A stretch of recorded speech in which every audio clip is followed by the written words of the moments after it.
Hey guys, I hope all is well. I'm sending this recording to help you with a few coping skills that can help you deal with stress, issues, boredom, depression, and a lot of problems we face throughout our life and every day. This recording is going to help you with coping skills to learn about not overeating. I've used many coping skills in my life. I learned all of the information about coping skills in therapy, from how to deal with my feelings and to deal with issues and how to deal with people trying to break me down and hurt me. And most of all, this was one of the most important coping skills I learned in therapy. I'm hoping it can help you. And as you read in the email, at one point in life, I used food to make me feel good. I used food to make me feel better. One day I was stressed out and so depressed. I ate so much food, I ended up in the hospital. I literally ended up at the emergency room. The doctors took a stress test and they said my body was stressed out. It's important not to use food to feel better. So I will tell you guys, and if you follow me, you know I keep it real and I'm very honest and open and blunt. And at one point I was an emotional eater. I do love carbs. I eat food now. I love food, but I don't overeat, and I don't use food to feel better. I don't use food if I'm stressed out. I don't use food to feel like I have power. It's just something that I don't do.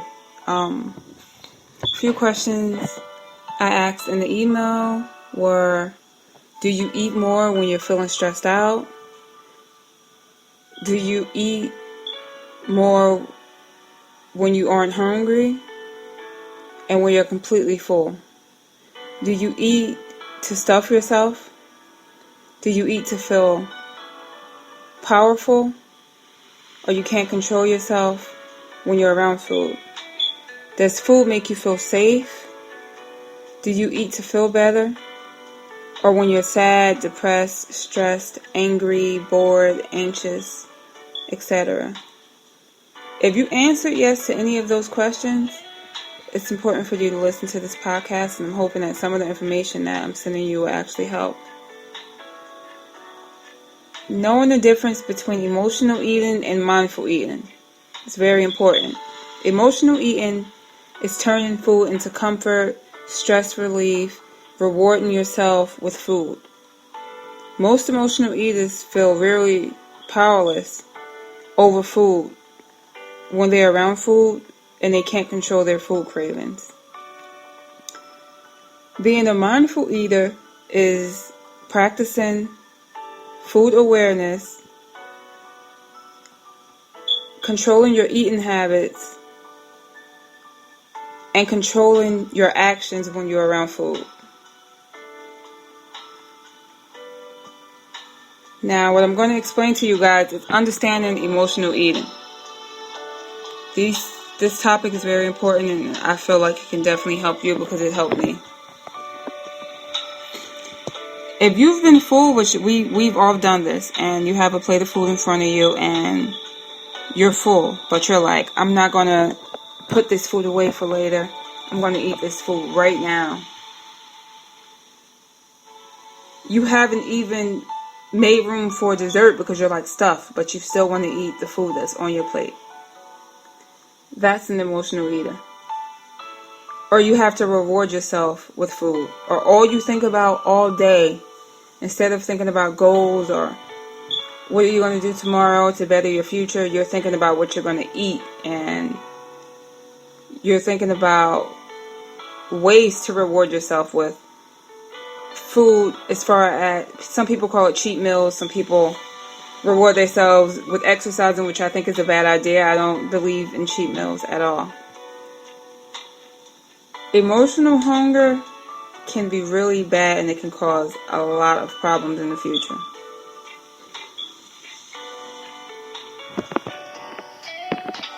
Emotional eating makes you feel good when you're in the moment, but after you finish eating, you feel bad, you feel guilty, you feel like you messed up because you didn't have willpower, which makes the problems worse, which makes it hard to control your weight, and you feel powerless overall, which can definitely cause you to have a setback. So if you're an emotional eater, you can be full and in your mind you're still telling yourself that you're hungry. You can be full and you still crave food for comfort, certain foods. When you're full and you're stuffed, you're still not satisfied. And emotional hunger often leads to feeling guilty, having regret, and feeling shameful.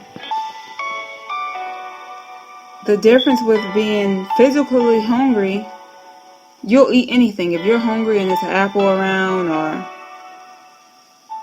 anything, you'll take whatever you can get, and you're not just craving certain foods, and you'll starve yourself because you can't have what you want.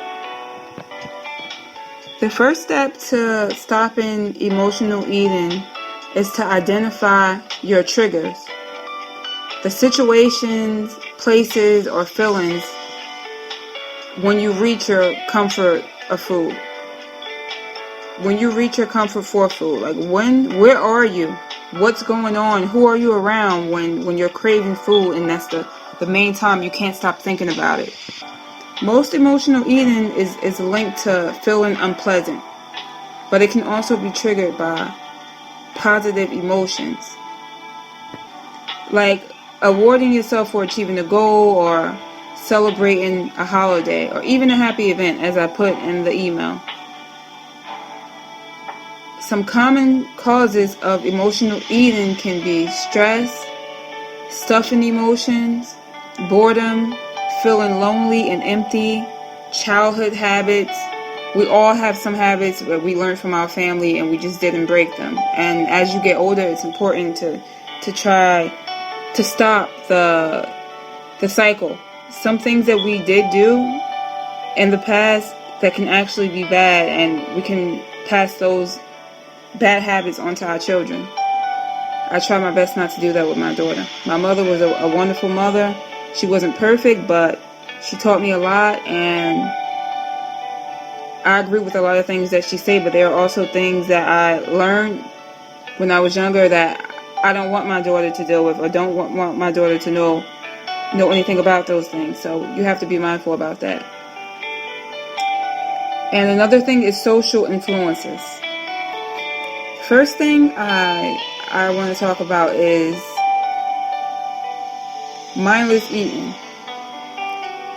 If you're eating because you're upset or you're sad, you probably say, I'm going to have some of these chips, or I'll have some of this ice cream. But before you know it, the whole bag of chips are gone, or the whole container of ice cream is empty.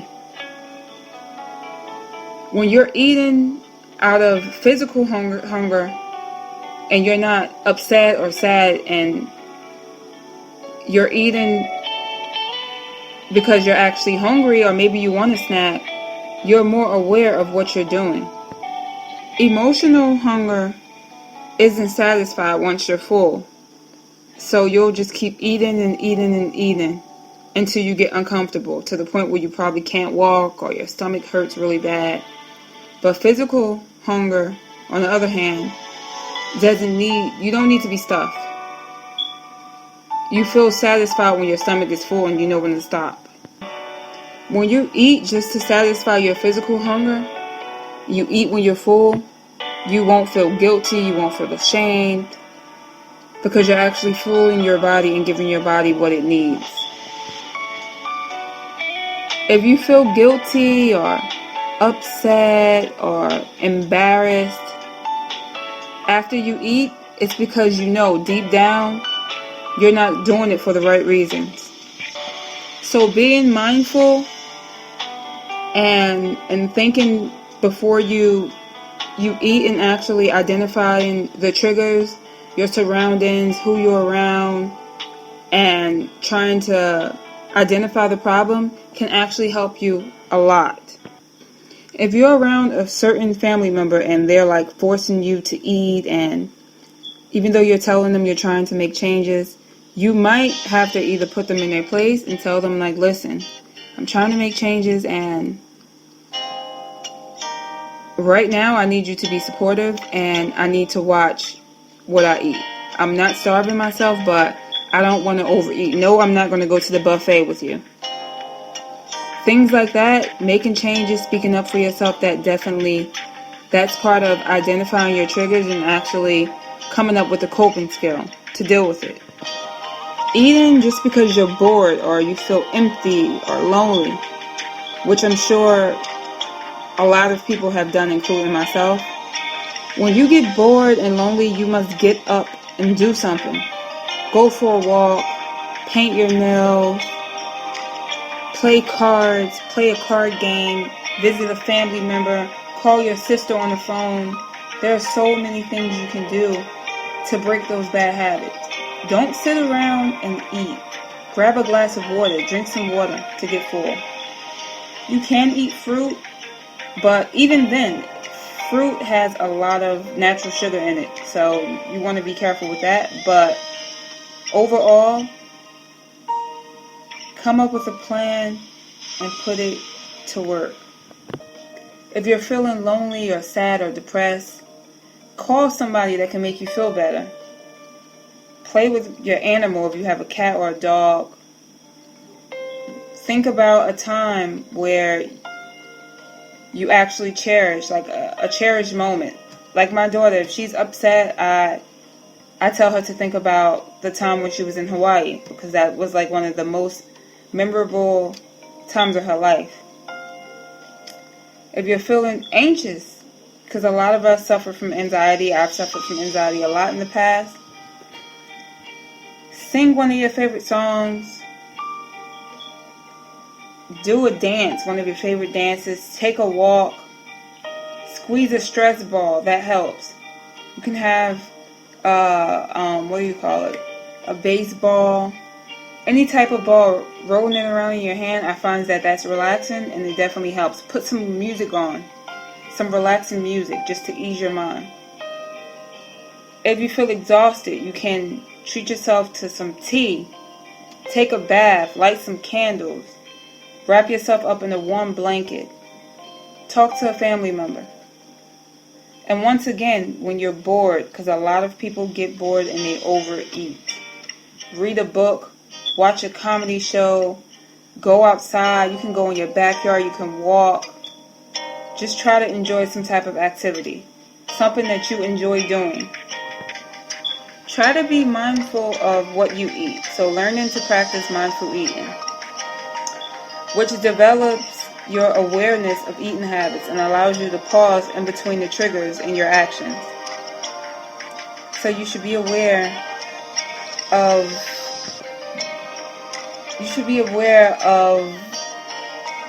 your feelings, and if you're really hungry or if you're just bored.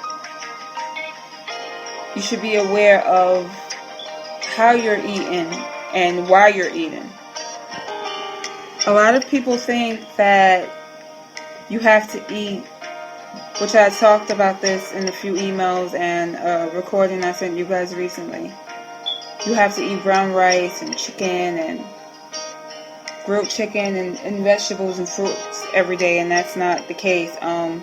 You have to be mindful of what you eat, but you also have to eat foods that you enjoy, but foods that nourish you at the same time. So it's all about eating real food.